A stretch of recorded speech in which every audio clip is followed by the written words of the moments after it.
ये है BAE system का एक नया और खास ड्रोन। नाम है स्ट्रिक्स एयरक्राफ्ट।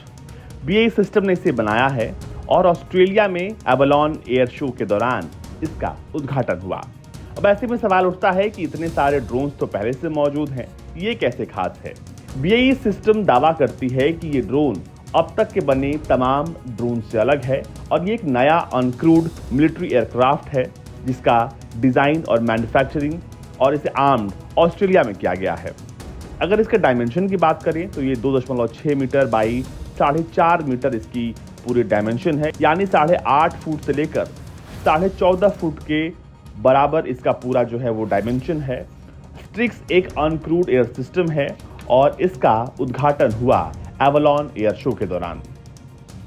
ये जो ड्रोन है वो एयर टू ग्राउंड स्ट्राइक्स करने में काफी सक्षम है।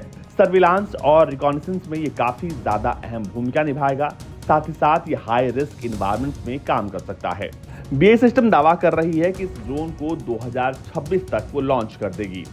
BAE सिस्टम के CEO बेन हुडसन ने कहा है कि 2026 तक जो है कंपनी इसे बाजार में उतारने की तैयारी में है और इसके बाद इसका इस्तेमाल भी होना शुरू हो जाएगा। आपको बता दें कि BAE सिस्टम जो है वो ब्रिटेन की बिगेस्ट डिफेंस कंपनी BAESL की एक सब्सिडरी कंपनी है जो डिफेंस और एरोस्पेस के प्रोडक्ट्स पर काम करती है। अब आइए बात करते हैं कि स्ट्रिक्स क्या कर सकता है। स्ट्रिक्स तकरीबन 353 पाउंड यानी 160 किलोग्राम तक वजन ले जा सकता है और जो रेंज ये तय करेगा वो होगा 800 किलोमीटर। यानी सामरिक दृष्टि से देखें तो ये बेहद महत्वपूर्ण हो जाता है।